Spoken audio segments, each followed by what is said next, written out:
Muy buenas tardes. El dolor por Lucas todavía nos sacude. Lucas González, asesinado a los 17 años, hoy recibió, especialmente sus familiares, el alivio de la justicia. Al cabo de una investigación y de una larga discusión jurídica, se condenaron a los asesinos de Lucas y a los encubridores de semejante asesinato. Pero quedémonos un rato más con Lucas, con sus ilusiones, con su juventud. Y también pensemos en el racismo, en la estigmatización, que están en la tapa de la actitud de esa policía que asesinó a este casi niño de 17 años. Podría decirse que porque sí, porque se les dio la gana, porque el desprecio los llevó a apuntarle a él y a sus compañeros que no murieron de casualidad. Hoy se realizó el juicio, el anuncio de las prisiones perpetuas, de las prisiones de 4 a 8 años. Allí están las banderas y después apareció toda la gente, los amigos, los que todavía están profundamente sacudidos por algo tan absurdo, tan incomprensible, que rompe el corazón de solo pensarlo. Ni una bala más, ni un gatillo fácil más. Era el pedido de quienes estaban allí, los amigos, los familiares, aguardando que se hiciera justicia. Y efectivamente, eso sucedió.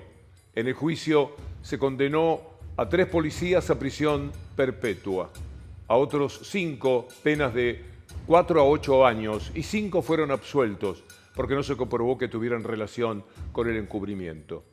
Pero el dolor padecido llevaba a decir que esa ilusión asesinada de Lucas no iba a contar con un perdón terrenal, no de la familia, no de la madre, no de Cintia.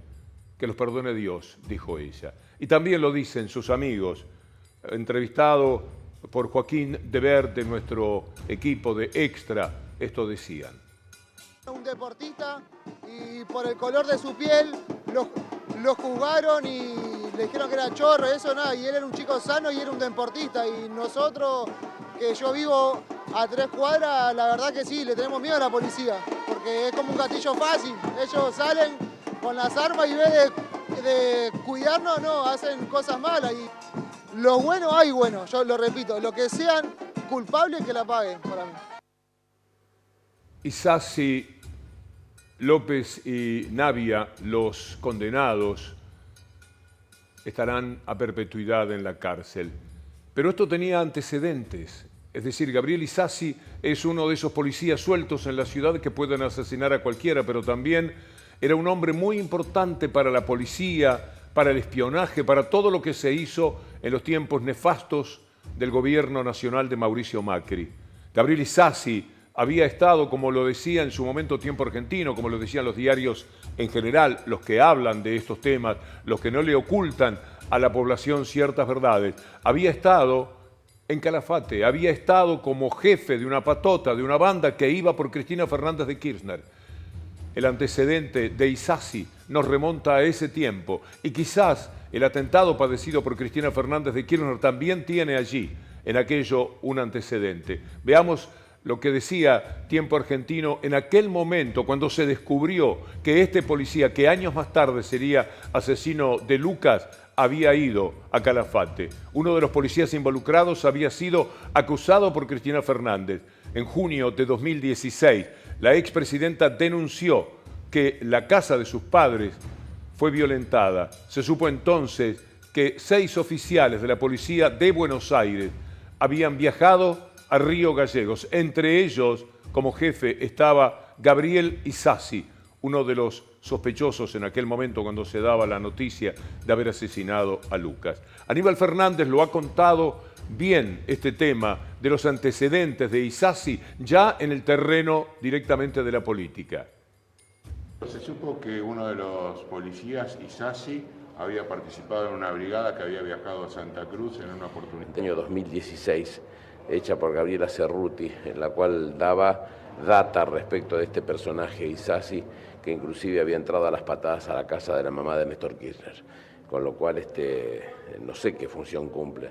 No sé qué función cumplen estas brigadas con autos no identificados, que además es un auto que nada se parece a un móvil policial, con la vestimenta de ellos que no es la de uniformado, ni dando la pauta de que tiene que poner por delante el cuidado de la protección de los pibes. ¿Quién controla las brigadas, ministro? ¿Son autónomas? No, la brigada no deberían existir como tal. No, porque en todo caso, si la brigada va a ser operativa, será operativa en el marco de un oficio judicial que dirá lo que tiene que hacer, hasta dónde tiene que llegar. Antes habían estado participando entonces de aquello que nunca se sabrá exactamente qué los motivaba. Años más tarde, el asesinato de Lucas. Un asesinato que es un estilo de algún sector de la policía. Estamos con María del Carmen Verdú de Correpi, que es la institución que permanentemente nos está alertando sobre estos comportamientos. María del Carmen, buenas noches. ¿Qué tal? ¿Cómo estás? Buenas noches, Víctor Hugo. Bien, María del Carmen, aliviado porque me da la impresión de que se hizo justicia, pero me gustaría conocer cuál es tu concepto al respecto. No hay ninguna duda que lo primero que tenemos que decir en una jornada como hoy es celebramos esta condena a prisión perpetua a los autores materiales del fusilamiento de Lucas y por supuesto también las condenas por encubrimiento, que podrían haber sido un poco más altas, por cierto. Algunas de ellas rondan los 4 años, otras llegan hasta los 8. Hubo absoluciones sobre las que yo personalmente no puedo opinar porque no conozco la intimidad del expediente, pero sin duda no tengo absolutamente ninguna razón para dudar que la cadena de encubrimiento va mucho más allá de quienes estuvieron sentados en el banquillo de los acusados, estos 14 policías. Es materialmente imposible que el ministro de Seguridad, el jefe de la policía, el propio jefe de gobierno, no hayan tomado conocimiento de una operatoria que no por repetida, porque la vemos cotidianamente en todos los casos de gatillo fácil, ha sido en este caso por las particulares circunstancias en las que se produjo el fusilamiento de Lucas y la oportunidad que dio a darle inmediatamente mucha visibilidad a la versión real, confrontando con la versión oficial de la policía, su pertenencia a un club de fútbol, cuyos dirigentes inmediatamente se comunicaron con el periodismo deportivo, que fueron los primeros que nos contaron lo que realmente había pasado esa mañana, haya tenido este resultado favorable, por cierto. ¿Es una manera de actuar de la policía? Correpi viene registrando este tipo de actitudes casi permanentemente. Mira, hace más de 35 años que Correpi viene denunciando el gatillo fácil como política de Estado y podríamos estar hablando de cualquiera de las policías de cualquier lugar del país, de cualquier provincia, de las fuerzas federales, pero acá lo cierto es que además estamos hablando de la policía de la ciudad, que tiene algunos ingredientes particulares que conviene destacar, sobre todo en un año como este, un año atravesado por la cuestión electoral, donde justamente el actual jefe de gobierno de la ciudad, máximo responsable de la policía de la ciudad, que creó junto a Mauricio Macri y estrenó en enero de 2017, pretende ser presidente de la nación. La policía de la ciudad, con nada más que 6 años de existencia, 6 años y unos pocos meses, desde que fue estrenada el 1 de enero de 2017, hoy ha superado a la policía bonaerense en relación a su letalidad. O sea, si tomamos el total de casos de muertes a manos de las fuerzas de seguridad de la ciudad y de la provincia de Buenos Aires en los últimos 3 años y hacemos una comparación teniendo en cuenta la gran diferencia de composición de una y otra fuerza, porque la policía de la ciudad tiene unos 25.000 efectivos y la policía bonaerense supera largamente los 100.000, resulta que la policía de la ciudad es más letal. Y de hecho, este no es el primer caso de policías de la ciudad condenados por un fusilamiento como el de Lucas. No hace mucho tiempo atrás logramos la condena de Adrián Otero, otro oficial de la policía de la ciudad, exactamente en las mismas circunstancias.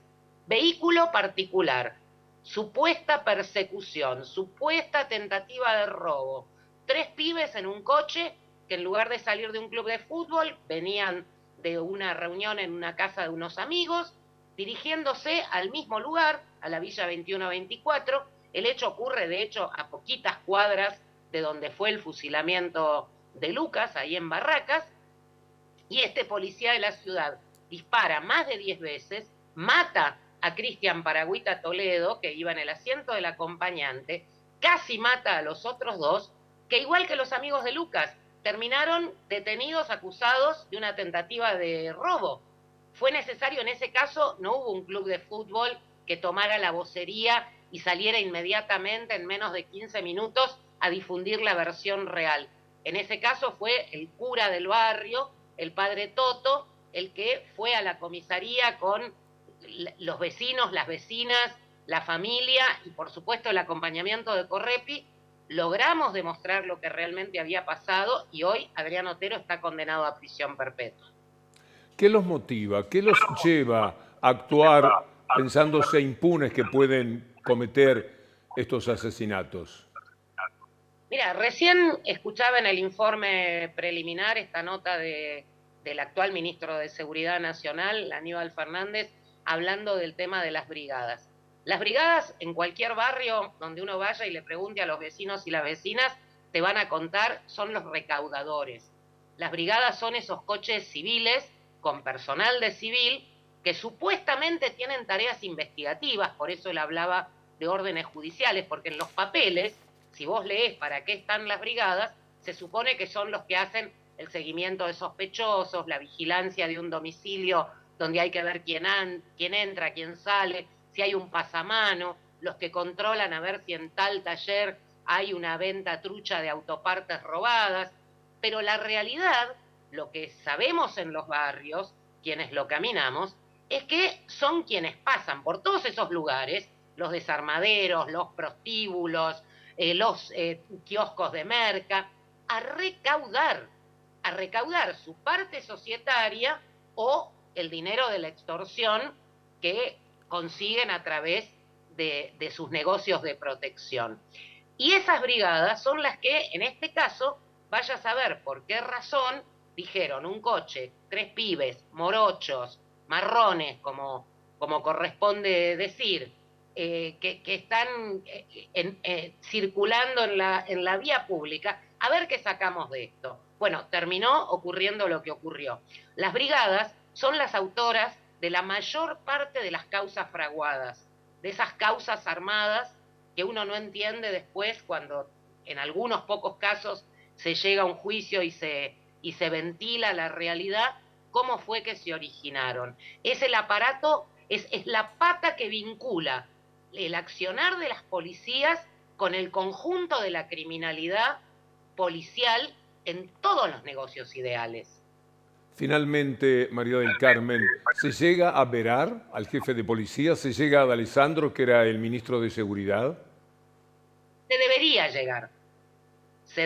llegar. Ahora, vos fíjate que a D'Alessandro nosotros lo tenemos denunciado con mi compañero Ismael Jalil desde hace más de 4 años, poco antes de la pandemia. Hicimos la denuncia por utilizar a la Dirección de Policía Científica de la Ciudad de Buenos Aires, que es un organismo oficial para hacer pericias que se sostiene con los impuestos que pagamos quienes vivimos en la Ciudad de Buenos Aires, como perito de parte, es decir, a favor de una de las partes, en este caso imputadas, en un homicidio, concretamente en el fusilamiento de Claudio Romano. Seguramente vos recordás, Víctor Hugo, lo tratamos en su momento, aquel remisero, vimos el video en Villa Crespo, el 1 de octubre de 2019, rodeado por 3 policías de la ciudad que lo fusilaron en el piso cuando ya estaba reducido porque tenía un primer tiro que le había fracturado el fémur y por lo tanto no podía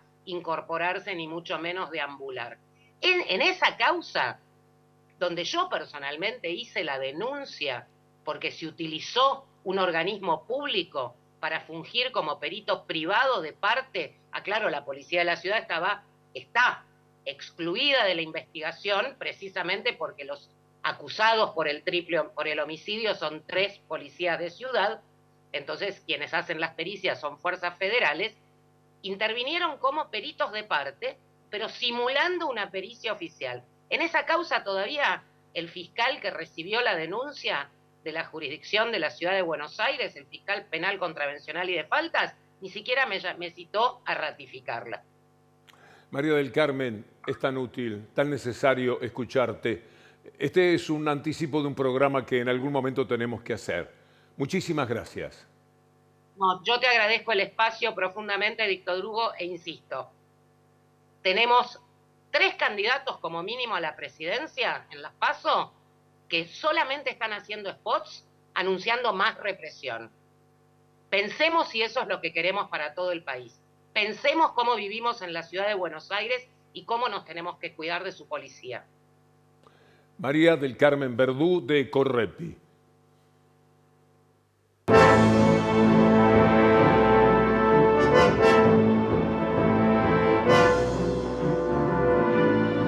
La palabra miedo aparece recurrentemente, pero no miedo a esta policía, no es de eso que hablan Clarín y La Nación. No miedo a una policía profundamente política, no miedo a una policía que asesina a un chico o está vigilando el quehacer de una persona que ha sido 2 veces presidenta de la República. Ahí estaba Isasi en ambos hechos. No, ellos hablan del miedo que el gobierno trata de infundir en la población, particularmente el gobernador de la provincia de Buenos Aires, Axel Kicillof, en función de lo que ellos mismos, los candidatos de Clarín y de La Nación, están diciendo todos los días cuando develan exactamente sus intenciones al cruzar todo tipo de acusaciones en las internas tremendas que están viviendo. Miren, esto que es al mismo tiempo el mismo título tanto de Clarín como de La Nación. Así juegan todo el tiempo. Se hablan entre ellos, es evidente. ¿Con qué salimos mañana? Mañana salimos hablando de la campaña del miedo que quiere hacer el gobierno. Ahí lo tienen. Massa se pega a Cristina, ataca a Bullrich y se suma a la campaña del miedo. Massa aprueba el discurso del miedo contra la oposición y se alinea con el kirchnerismo. Miren ustedes la tapa del domingo, pero antes quiero ir por un video de La Nación apuntándole totalmente a Axel Kicillof. Kicillof que está tomando lo que, insisto, dicen los propios candidatos del PRO en su interna. Vayamos a este momento de La Nación Más. Fíjate vos ayer, Axel Kicillof arrancó con su propia campaña del miedo, diciendo que la derecha está dispuesta, escucha bien, a asesinar gente. Fíjate vos ayer, Axel Kicillof arrancó con su propia campaña del miedo, diciendo que la derecha está dispuesta, escucha bien, a asesinar gente. Nunca se enoje con los periodistas. Detrás siempre hay un poder mediático que es el que se lleva los grandes beneficios, el que se roba al país de 1000 maneras diferentes. Lo que hizo, por ejemplo, Clarín el domingo es un anticipo de lo que después los periodistas recogen por convicción o por lo que fuere. No interesa discutir con cada periodista, interesa confrontar con el poder de esos medios y esto se tiene que hacer desde la política con mucha intensidad. Veamos el título de Clarín que abrió el juego, inauguró tanto en el diario como en TN y en Canal 13 la campaña del miedo. Kicillof dijo que si gana la oposición habrá asesinatos, ajuste y persecuciones. Muy bien, ¿por qué lo dice Kicillof? Escuchémoslo a él mismo. El otro día en la tapa de un diario me decían que andaba amenazando por ahí, que yo andaba amenazando, que si gana la derecha va a haber represión. Miren, no sé, gobernaron hace 4 años, ¿no? Tampoco es que esto ocurrió en la prehistoria, no hay que haber experimentado épocas demasiado anteriores, hace poquito gobernaron, con un método. Y además lo dicen abiertamente. Textualmente decía que después podían venir las muertes y las violaciones de derechos humanos. Yo sé que son palabras duras, por eso cité la fuente. No estoy muy de acuerdo en general, pero vamos a tomarla en términos textuales. Fue Lilita Carrió, acusando a Macri. Así que más que señalarme a mí, vayan a buscar lo que está diciendo esa fuerza política sobre lo que le proponen y le prometen a nuestra sociedad en el futuro. Pero si se pasan amenazando desde esos sectores de la derecha, todo lo que dicen es para que efectivamente haya una reacción de la gente y luego volcar la represión, y la represión puede terminar en cualquier cosa. Ellos hacen campaña diciendo que van a reprimir.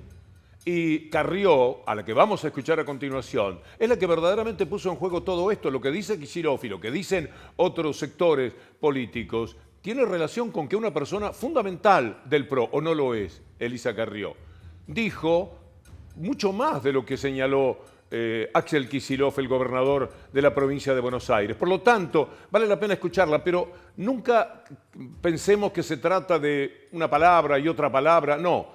Reflexionemos, trabajemos de ciudadanos mientras escuchamos a Lilita Carrió. Lo que está diciendo es gravísimo. Ella está denunciando a Macri y a Bullrich sobre lo que van a hacer. Por supuesto que usted tiene que saber que ella está con Rodríguez Larreta, que ha hecho lo mismo, ya lo ha hecho en la ciudad. Y también está hablando del orden y de la represión permanentemente. Son una amenaza, pero de la forma que lo dijo Lilita Carrió, es efectivamente para sentir miedo. Yo les diría que ese espacio está liderado por Mauricio Macri. Mauricio Macri, a quien yo acompañé y donde el acuerdo sea para hacer un espacio de centro, se ha corrido a un espacio más cercano al de Milei. Lo dijo expresamente. Nosotros queremos ganar para hacer una alianza con Milei. En la segunda. Ese espacio va por un ajuste muy brutal sobre las clases medias, un ajuste pero brutal, digo yo, en 4 meses, y va también bancando la noción de orden enmarcado en la anexión de un orden, pero de un orden que no proviene ya ni de la justicia, ni de la república, ni de los derechos humanos, ni la de represión respetando los derechos humanos, sino en la noción de un orden que también es una ilusión, que es que hay que reprimir hasta matar si es necesario. Es Carrió que lo está diciendo, es la gente del PRO la que lo dice. Esto tendría que entenderlo la mafia desatada otra vez en tiempos en los que necesitamos más democracia del diario Clarín. Es una locura, una barbaridad apuntar a que es el gobierno, y particularmente Axel Kicillof, con el que tienen un encono muy particular, porque Kicillof es una de las herramientas fundamentales de ese sector político para ganar las elecciones nacionales, por lo que él ha hecho en la provincia de Buenos Aires. Por eso van contra Kicillof, pero también señalan a todo el gobierno. No es el gobierno el que lo está diciendo, son ellos los que lo anticipan. Cada una de las declaraciones que han hecho van en el mismo sentido que denuncia Elisa Carrió. Carrió lo dice por sus adversarios dentro de la interna, pero ella integra sectores que van a hacer exactamente lo mismo, y ella lo sabe, porque ya lo han hecho, porque ya ha ocurrido todo tipo de represiones también en la ciudad. ¿Cómo no tener miedo después de ver lo que vimos en Jujuy? ¿Cómo no tener miedo cuando Macri dice que si hay que matar se mata, mala suerte, tenemos que bancarnos lo que haya que matar? Lo escuchábamos ayer, lo veíamos, mejor dicho, ayer en nuestro programa. Por lo tanto, es una simplificación que tiene un toque intencionado, propio de un sector mafioso que está en la política, pero desde los medios de comunicación. Vamos a ver de qué manera, volviendo a La Nación Más, se especula con el gobierno agitando la campaña. No es Carrió, no es el propio Macri diciendo que si hay que matar se mata, no es Bullrich diciendo las barbaridades que dice, no es Milei prometiendo cualquier tipo de represión a quienes estén en desacuerdo con las medidas neoliberales que van a tomar. No, para la mafia de Clarín es el gobierno. Hablaste de lo de Infran, ¿no? Que habló de sangre otra vez. Si gana la oposición habrá un derramamiento de esa. Volvimos con Aníbal Fernández y la sangre, Kicillof y la sangre. La campaña del miedo atroz. La derecha te saca derechos. Ese es más o menos el lema de... Yo creo, como no tienen nada para mostrar, como no tienen gestión, como este gobierno realmente es un desastre, lo mejor que tienen para decir, bueno, los que van a venir son peores que nosotros. Bueno, lo de la mafia mediática está estrictamente puesto en función de los medios y quienes manejan los medios, que son los que propician todo esto. Después están los periodistas con su manera de pensar. No me gusta discutir directamente con los periodistas porque es una pérdida de energía y de tiempo para ellos y para uno mismo. Hay que mirar quién es el que se lleva absolutamente todo. ¿Quién con este tipo de ataque a la democracia se queda con Telecom?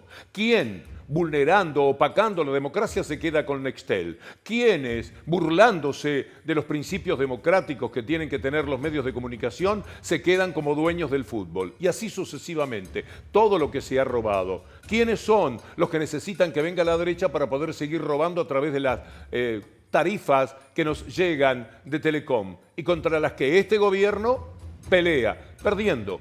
Pero por lo menos los pelea, por lo menos los denuncia, por lo menos dice lo que muchas veces escuchamos del ENACOM, de Gustavo López en la confrontación. Y esto es imprescindible y es necesario tener en cuenta por qué lo hacen, por intereses económicos y de acumulación del poder. Pero además la derecha mete miedo porque la derecha a sí misma se está llamando narco. Lo que van a escuchar o ver no es el gobierno denunciando al PRO, a Juntos por el Cambio, por narcotraficantes. No, vamos a verlo a Pichetto. Vamos a ver esto que ha dicho Pichetto, que es muy claro y muy enfático. Le habla a la precandidata a gobernadora de la provincia de Santa Fe, la señora Lozada, y le dice, si vos crees que el otro, por Puyaro, que es el adversario en la interna, si vos crees que el otro es narco, ¿para qué estás en ese frente? Es una pregunta, si se quiere, atinada. Denunciar por narcos a su propio partido, a integrantes de su partido, o el resto no lo sabe, solo Lozada sabe que Puyaro es narco como ella dice, no como ha dicho nadie del gobierno o como ha dicho nadie del periodismo. Ella lo está denunciando. Entonces, ¿por qué no tenerles miedo? Veamos a Lozada hablando de Puyaro. Lo que yo vi es lo mismo que quizás muchos santafesinos ignoraron durante mucho tiempo, que son los famosos audios en donde él corrompe a la policía. Yo tengo límites morales y éticos respecto de él y por eso no lo convocaría. Lo que yo vi, ¿qué es lo que vio? ¿Qué es lo que vio? Bueno, que lo denuncie. Estamos frente a una candidata que puede ser gobernadora de la provincia, que vio algo muy oscuro y vinculado al narcotráfico, nada menos, pero no lo dice, sí, dice lo del narcotraficante o lo del narcotráfico metido en el PRO, pero no dice qué es lo que vio para fundamentarlo. Naturalmente el otro candidato, el acusado de estar en vinculación con los narcos, le responde de esta manera. Carolina Lozada, hace 2 años atrás, cuando a mí me faltó para triunfar en la interna de Juntos por el Cambio, el 07, vino a mi oficina, me pidió que la acompañe, viajamos juntos por la provincia, en infinidad de notas habló de la referencia mía en seguridad pública y ahora, porque tenemos una disputa electoral, cambió en 6 meses lo que pensaba sobre mí. Yo creo que hay mucho oportunismo y digo algo, en política no vale todo, en una campaña no vale todo, como en la vida. ¿No? Ahora miren esta foto. ¿Desde cuándo Lozada está enterada de lo que ella piensa de Puyaro? Parece una foto cordial, ¿no? Parece un encuentro muy amable, pero en determinado momento Lozada se entera que Puyaro está 3 puntos arriba y entonces Puyaro se convierte en amigo de los narcos o lo era y ella lo ignoraba. ¿Cómo no tenerle miedo a toda esta gente? ¿Por qué Clarín dice que viene del gobierno o va particularmente contra Kicillof? ¿No dan miedo, de verdad? Si viven hablando de violencia. ¿Quiere escucharlo a Larreta denunciando a Bullrich por violenta y la violencia no provoca miedo? Entonces, le preguntamos a la mafia de Clarín, ¿quiénes son los que inspiran este miedo? ¿Quiénes son los que nos empujan al abismo del miedo? Veamos. Si vos planteás que al caos le aplicás más caos, que a la violencia le vas a contestar con violencia, y seguramente va a pasar lo que vos decís. Pero yo creo que no es el camino. ¿Estás hablando del spot de Patricia Bullrich? No estoy hablando de la historia de la Argentina, Carlos. Los últimos 40 años de la historia argentina primó la agresión, primó la violencia, primó que el que no piensa como yo es un enemigo que si lo puedo exterminar hay que exterminarlo. Por supuesto que está hablando del spot de Bullrich, pero ¿qué autoridad tiene para manejarse como un dialoguista, como una persona muy mansa y muy tranquila que viene a traer paz en los lugares donde otros siembran violencia? Miren lo que el propio Larreta es capaz de decir de la gente a la que él no le gusta. Por ejemplo, de Grabois. Veamos a Larreta diciendo que hay que desaparecer a Grabois. El corte de la ciudad se resuelve desde el gobierno nacional, sacando los intermediarios. Esa es la forma. Hablemos en serio con los argentinos. Hablemos en serio de la solución de los problemas. Para reducir los cortes, los piquetes, hay que desde el gobierno nacional sacar a los intermediarios, sacar a los Grabois de este mundo, que son los que otorgan los planes sociales y deciden quién sí, quién no. Y al que le dan el plan lo obligan a ir a la plaza. Con ese poder es que genera movilizaciones todos los días. Le sacás ese poder de intermediación y se acabó. Bueno, vale la pena escucharlo a Grabois respondiendo esto que dice Rodríguez Larreta. Y quiere que haya piquetes. Es una cosa... Claro. Los que menos quieren que haya piquetes son los que van a los piquetes. Claro. ¿Para qué se hace el piquete? ¿Para qué se hace la movilización? Para negociar cupos de lo que se llama salario social complementario. Es decir, la gente va a pedir cupos de un complemento de ingreso, que son la mitad de un salario mínimo vital móvil, que no es nada, son 40.000 pesos, porque imagínate que estamos nosotros 5 en la misma situación. Somos trabajadores informales, no tenemos patrimonio, nos ganamos lo que podemos como cartoneros, vendedores ambulantes, cooperativistas de la construcción, etc. Bueno, ahora... Vos y yo tenemos el salario social complementario, ustedes 3 no. Es una enorme injusticia. ¿Cómo se resuelve eso? Universalizando el derecho al trabajo, que es complementar los ingresos de los trabajadores informales y aumentar los salarios de los trabajadores formales. ¿Cuánto vale eso del PBI? 1.4 puntos. ¿Cuánto estamos gastando en exenciones impositivas para los jueces, para las grandes corporaciones, etcétera? 4.5%.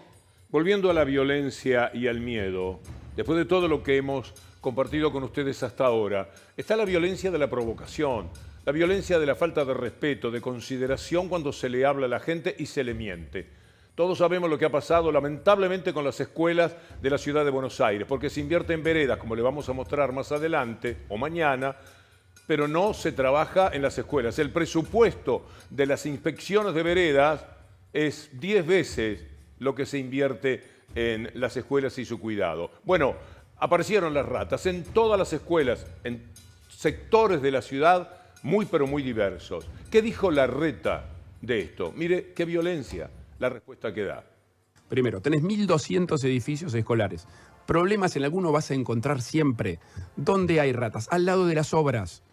Cuando vos tenés al lado de la escuela una obra en construcción que mueve los cimientos, en esas situaciones hay. ¿Cuántos colegios puede haber en esa situación? Siempre alguno vas a encontrar, 1.200 escuelas. Bueno, lo vamos a desmentir con un mapa muy fácilmente para que usted vea que Larreta miente ya hasta por gusto. Porque la verdad que podría explicarlo de otra manera. Quizás no pueda. Mire lo que es rojo y lo que es negro. Lo que es negro son escuelas que antes tuvieron ratas, hace 2 años, póngale, 1 año. Todo lo demás, los circulitos rojos, son las ratas de ahora en toda la ciudad. Podemos quitar por un instante el mapa que incrimina a Larreta para que se vea ampliamente la ciudad, para que usted pueda advertir la diversidad de lugares de Buenos Aires donde aparecen ratas. De esta manera no solo van a ir contra las ratas, sino que nos van a seguir mintiendo todo el tiempo y los chicos van a seguir mordidos por las ratas, asustados por las ratas, los maestros verán pasar entre sus piernas, al lado del pupitre, una rata paseandera a gusto y no harán absolutamente nada porque no invierten para corregirlo. Y nos viene a decir que cada una de estas escuelas tiene un enorme edificio que está construyéndose al lado y que por eso las ratas pasan al remover el piso para las escuelas. ¿Se puede concebir un disparate mayor? Bueno, eso también de alguna manera es violencia. Veamos a las ratas en acción, para que no nos olvidemos. Esta es una imagen que es casi una postal de lo que ha pasado en estas escuelas de la ciudad de Buenos Aires. Nunca aparece una escuela nueva, nunca aparece un día en el que no tengamos protestas por las goteras, por los techos que se caen, por lo que fuere, sino que además aparecen las ratas como si tal cosa, como grandes señoritas que se muestran frente a los alumnos, que tienen que cazarlas, que tienen que perseguirlas. A veces algún chico se divierte, pero en general la rata provoca demasiado asco y hay una forma de refugiarse. Aparece no una, sino que aparecen varias. Aquí hay una, acá hay otra, no saben a cuál perseguir. Esta es la realidad que se ha dado este año en las escuelas. Me parece que, como dice Martín Suárez, nuestro estimado colega de Tiempo Argentino, posiblemente el periodista que más se ha ocupado de revelar todo lo que sucede en la ciudad de Buenos Aires, nos está diciendo en esta nota. 2.200 millones para inspeccionar. Ahora, vemos otros datos. ¿Es Sí. mucho o es poco? Veamos qué pasa con la inclusión de personas con discapacidad. Bueno, esto es el presupuesto total de lo que es la CODIPI, que es la comisión que incluye a las personas con discapacidad. 338 millones de pesos es el presupuesto que tiene para el 2023. Casi 10%. Sí, no existe, es Nada. insignificante. Y si lo comparás con lo que invirtió en estos primeros 3 meses del año 2023 en infraestructura escolar, son 915 millones de pesos. Es decir, 2 veces menos de lo que está gastando en esta fiscalización de baldosas. La violencia y el miedo tienen que ver con la actitud con la que van blindando a todas estas personas que naturalmente responden a sus intereses de todas las maneras. La única vez que hubo algo de Conectar Igualdad de la ciudad tuvo que ver con el Grupo Clarín. Siempre es igual, siempre manotean todo, se quedan con todo de una manera extorsiva, aunque a Rodríguez Larreta ya no necesitan extorsionarlo, porque es una especie de referente ad honorem, y no tanto quizás, de todo lo que les interesa a esos medios de comunicación, que revelan que el gobierno es el que lanza la campaña del miedo, ocultando quiénes son verdaderamente los que hablan de la violencia futura, de la violencia si gana la derecha, que naturalmente tiene que provocar paura. Van a ver ustedes ahora algo que aparecerá en los medios, me pregunto primero. Pero si aparece, seguramente será para fustigarlo, será para decir que no sirve. El anuncio de Fernández Raberta hoy con el ministro de Economía, Massa, respecto a los préstamos para las jubilaciones. Parece muy importante. ¿Hasta qué punto mañana ganará un lugar, teniendo en cuenta los millones de jubilados que hay? Una noticia despierta interés en función de toda la gente a la que le puede llegar. Pues en este caso tenemos un verdadero interés de millones y millones de personas. ¿Hasta dónde hablarán mañana? ¿Y de qué manera que no sea la crítica, siempre soez y malintencionada, sobre esto que es una apertura más, una posibilidad para los jubilados que a través de los aumentos de la movilidad natural y de los bonos han conseguido estar bastante a la par en algunas de las escalas de las jubilaciones con la inflación? Muchos, la mayoría ha perdido frente a la inflación. El trabajador que está en blanco, ni hablar del trabajador que está en negro, todos han caído algunos puntos frente a la inflación. Veníamos mal, muy mal, 20 puntos abajo los jubilados y los empleados comunes de los tiempos del neoliberalismo, y después no se pudo acompañar como para limitar aquella pérdida, hacerla menos dolorosa. Aumentó un poco, pero no en la mayoría de los jubilados. Raberta y el anuncio. Compartir con ustedes la decisión de generar un nuevo crédito de ANSES, que es un crédito que tiene un monto de hasta 400.000 pesos para jubilados y pensionados. Esto quiere decir que quienes son jubilados y jubiladas van a poder acceder a un crédito, que es un crédito con una tasa de interés muy bajita, la tasa de interés más baja de todo el mercado. Quiere decir que con solo el 29% de interés, los jubilados y jubiladas de la Argentina van a acceder a un crédito de hasta 400.000 pesos. Es interesante, me parece que es aliviador, que es una buena medida que deben haber recibido con un cierto alborozo los jubilados. Siempre hay una puerta que pintar, siempre hay un jardín que arreglar, siempre hay un gusto postergado que nos queremos dar. Y allí está la posibilidad de un préstamo realmente muy, pero muy barato. De todas maneras, Patricia Bullrich sacó inmediatamente un tuit. ¿A favor de lo que se estaba haciendo? No fue precisamente eso. Veámoslo, el tuit, acérquenlo por favor a la pantalla para leerlo mejor. Ministro de Economía, Sergio Massa, un poquito para atrás ahora, eso. De todos los segmentos castigados por la inflación descontrolada de la que usted es responsable, los jubilados son los más afectados. En vez de mentir, haga su trabajo. Bullrich. Nada menos que Bullrich, hablando del tema de las jubilaciones. Por un lado es de risa, pero por otro lado es una provocación. Es muy violento que sea Bullrich la que quiera corregirle la plana a este ministro o a Fernanda Raberta. Es imposible de concebir. Si ella fue la histórica responsable de la rebaja a los jubilados, ¿quiere acordarse de aquello? Veámoslo. Sea el ajuste, gastar solo lo que se recauda, pero era necesario recortarle a los jubilados. Este era el camino que permitía el mantenimiento fuerte de la estabilidad. En el día de ayer le dijimos al presidente que no debía descontarse a los jubilados. ¿Qué está pasando con los pobres jubilados? Yo pensaba en mi casa esta mañana, pensar que todos durante años estamos ahí, hay que aumentarles y ahora les baja. Estamos poniendo esta regla tan firme, durísima, pero creemos que lo tenemos que hacer.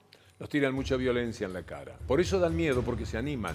Lo que me provoca a mí mucho temor es la impunidad con la que se mueven. La naturalidad con la que llevan adelante estas cosas como lo que acabamos de ver de Bullrich. O lo que ocurrió con la Corte Suprema de Justicia, diciendo que no pueden intervenir en la ciudad de Buenos Aires. ¿Cómo es posible? Veamos por un momento a los incalificables, impresentables integrantes de la pandilla que tiene a su cargo hoy día la Corte Suprema de Justicia. Bueno, dijeron que Jorge Macri, veámoslo, puede actuar como candidato en la ciudad de Buenos Aires porque se declaró incompetente la Corte Suprema. ¿Cómo? Podían entrar en Tucumán, podían entrar en Formosa, en San Juan, donde modificaron el escenario y dieron vuelta, posiblemente con su decisión, la elección a gobernador. Así sí podían entrar. Pero en la ciudad de Buenos Aires, y tratándose de un Macri, parece que no. ¿Qué le parece? Le parece a la doctora Natalia Salvo. Bienvenida. Bueno, una clara doble vara, como se dice, ¿no? Esta Corte Suprema de Justicia es la Corte Suprema del Poder. Y cuando lo digo, lo afirmo con fundamentos. Cuando sucedió las impugnaciones a las candidaturas de Uñac en San Juan y lo mismo respecto de Mansur en Tucumán, los argumentos que esgribíamos de un cierto sector de la abogacía nacional, popular, con perspectiva de la Constitución Nacional, era que la Corte Suprema era incompetente. Su incompetencia era tanto en razón de la materia como respecto bueno, las provincias eran las que deberían intervenir. Bueno, acá parece que no hay ningún tipo de distinción. Cuando se trata de un Macri, como bien dijo usted, Víctor Hugo, no hay tapujos, porque lo que intentan es utilizar este poder judicial, que no les cuesta demasiado, y a la Corte Suprema de Justicia, como terminarle este poder real. Y este poder real está exigiendo que un Macri continúe en el gobierno de la Ciudad de Buenos Aires para que el gobierno que está hace 16 años pueda seguir siendo el laboratorio de la persecución, del empobrecimiento. Y no se cuidan de nada, de que los puso Macri o Pepín, pero en decisión de Macri, que son representantes de lo Macri en el país también, pero particularmente en la ciudad de Buenos Aires. No se preocupan, lo hacen. No se preocupan, lo hacen. Hubo un fallo escandaloso que no pasó desapercibido, pero no hay que olvidar que es que en el mes de diciembre del año 2021, Rosati, como presidente de la Corte Suprema, desembarca en el Consejo de la Magistratura para procurar la impunidad de estos jueces. De jueces como los del Lago Escondido, para manejar las acusaciones que hay de esos jueces amigos del poder. Y esto es lo que permite, yo hoy me asombraba porque, bueno, hubo un acto por el Día de la Independencia, Víctor Hugo, en plena Plaza Tribunales. Estuvo allí presente Gallo Tagle, que es uno de los representantes de la Asociación de Magistrados. Estuvo también Gilda Vedra, quien hoy preside el Colegio de Abogados. Estuvo también el representante del Colegio de Montevideo, un colegio que amparó las dictaduras militares, Tonelli, los abogados y los jueces representantes del Consejo de la Magistratura, por supuesto que hablaron de independencia, pero parece ser que esa independencia es solamente para aquellos que están en desacuerdo con lo que dicen estos jueces, que lo dicen con la Constitución en la mano, pero que en realidad están diciendo lo que el poder quiere que diga. Lo dramático es que eso que es la Corte baja a toda la justicia en general. Y sí, porque la Corte Suprema de Justicia, esto sí, ya por imposición constitucional, es el último intérprete de nuestra ley, Víctor Hugo. Al ser el último intérprete de nuestra ley y tener esta Corte Suprema desfachatada, pero Corte Suprema que desconoce la ley, desconoce la división de poderes antirrepublicana, bueno, es la que le baja línea, pero es además la que maneja el presupuesto del Poder Judicial de la Nación y castiga y extorsiona a los jueces complacientes, ¿no?, con juicios o denuncias ante el Consejo de la Magistratura o con la habilitación o no de aumentos presupuestarios para los gremios que son afines a esta Corte. Entonces maneja todo y lamentablemente nuestro país tiene que ocurrir a tribunales internacionales como pasó en las épocas más oprobiosas de nuestra historia, en la última dictadura cívico-militar, ¿no? Da la sensación de que nada escapa a ese tipo de comportamiento.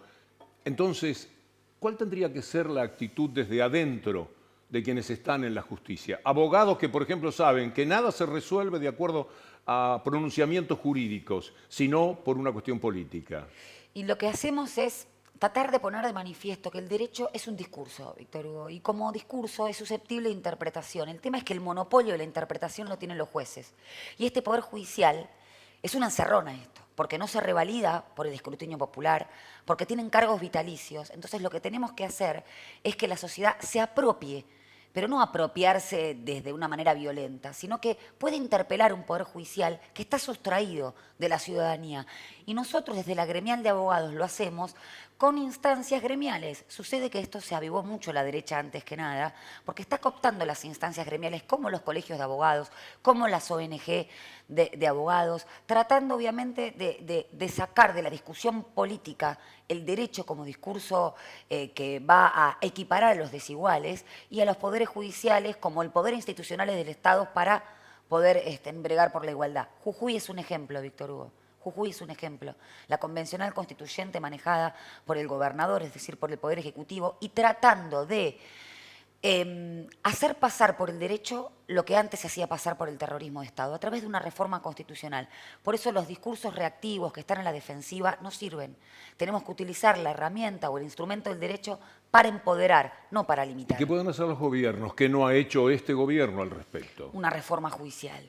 No ha habido decisión política, porque los derechos tienen decisión política. Yo me fijaba ahora que está tan en boga cuestionar la protesta social, el derecho laboral, la huelga, me fijaba ¿cuándo se consiguieron más derechos? Los derechos se consiguen por decisión política y por poner en el engranaje del Estado a funcionar.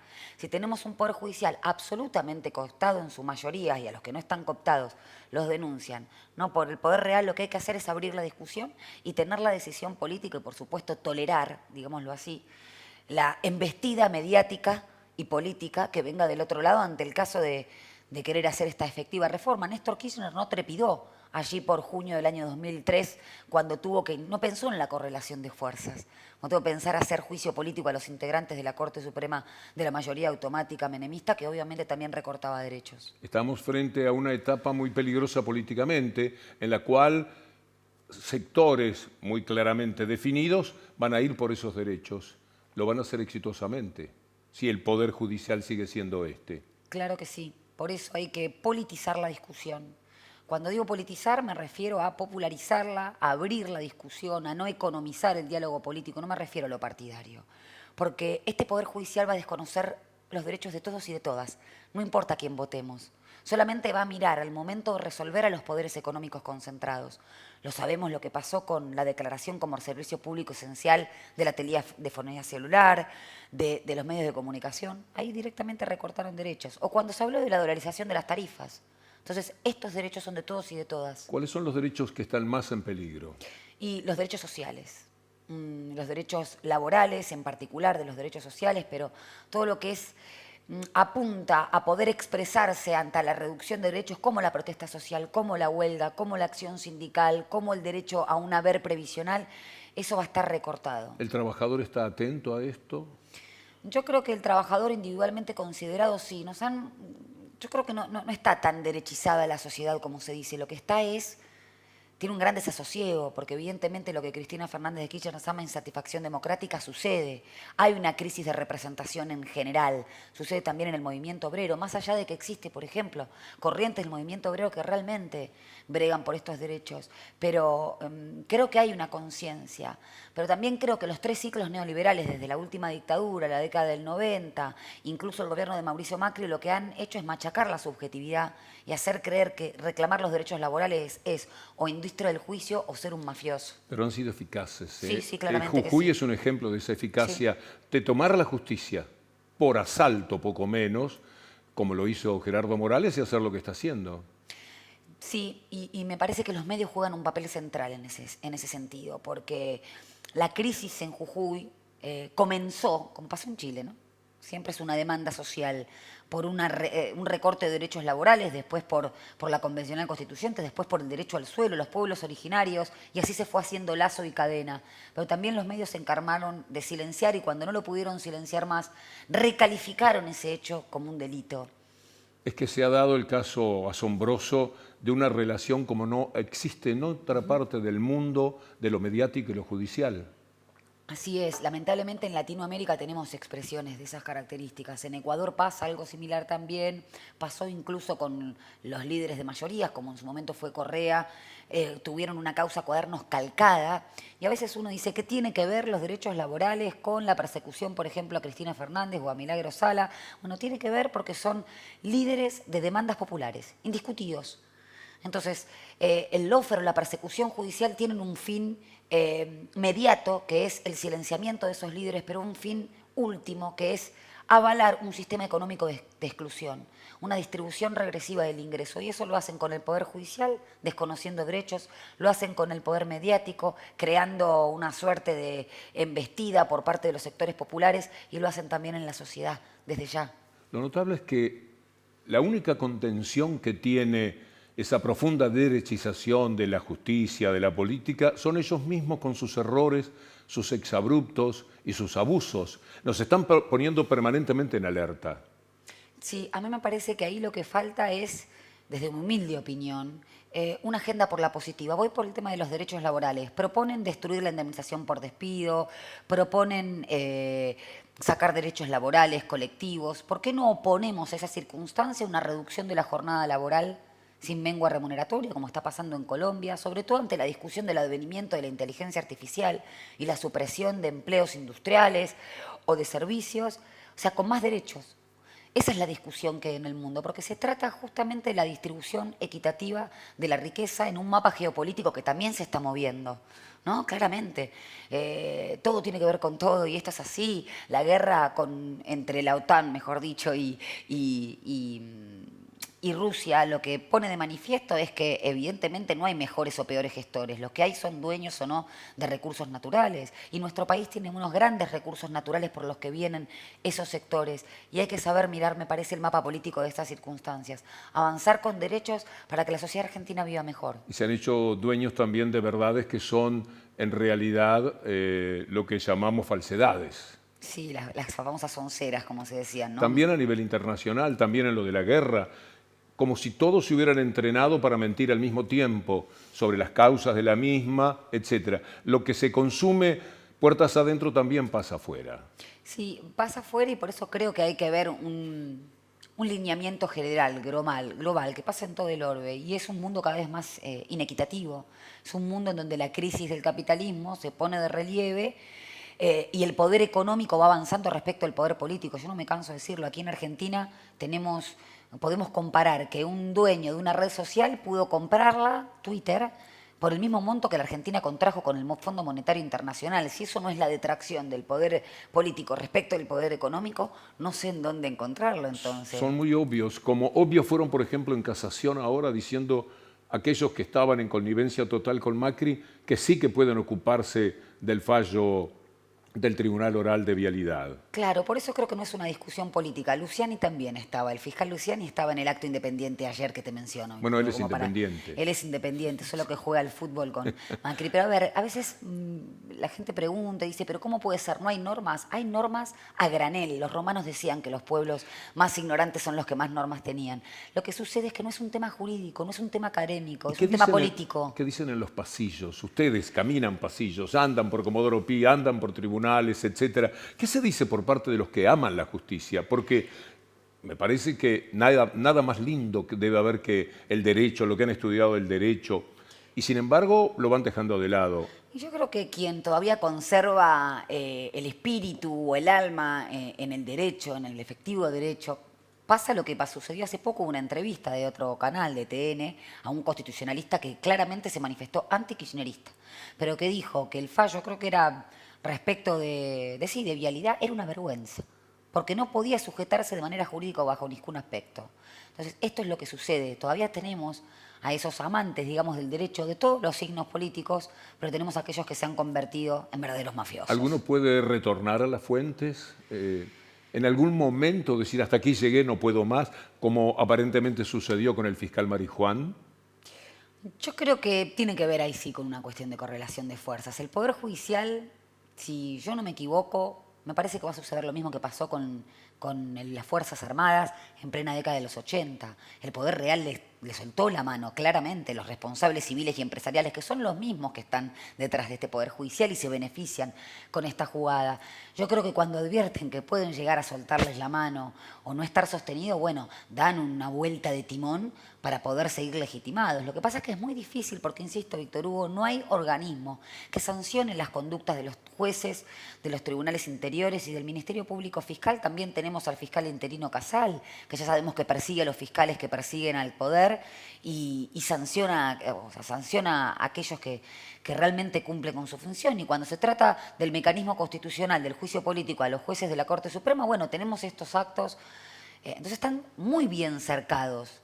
Esperemos que esto no sea como una especie de toma de la Bastilla, ¿no? Como sucedió el 28 de diciembre del 2001, donde la gente también de todos los sectores sociales, aquellos que estaban muy enojados por el corralito y aquellos que también estaban en contra de ese poder judicial porque era claramente antilaboral, se unan en una misma demanda y terminen tirando demandas, o en ese momento fue lamentable, ¿no? Hubo hasta violencia, piedras y demás, pero bueno, fue una sociedad que estaba hastiada. Mencionado que fue Casal, ha sido el primero el que le dijo a la Corte que no tenían que meterse con la ciudad de Buenos Aires. Pero yo creo que hay ahí una especie de juego perverso. Uno es el policía bueno y el otro el policía malo. Saben cómo van a terminar sentenciando, saben que de alguna manera tienen que darle un viso de legalidad y me parece que juegan a ese juego perverso y obsceno también. Porque la verdad que en definitiva las resoluciones terminan siendo absolutamente favorables para este sector político. Desde que la veía en Caníbales, programa preferido, sí, te lo agradezco mucho. tenía nos... muchos deseos de entrevistarla. Bueno, muchas gracias, Víctor. Gracias, Hugo. Natalia, muchas gracias. La doctora Natalia Salvo, con la que lujosamente estamos cerrando nuestro programa de hoy, invitándolos a seguir con Tomás Méndez y a acompañarnos a nosotros también mañana a las 7 de la tarde en otra hora extra. Hasta entonces y muchas gracias.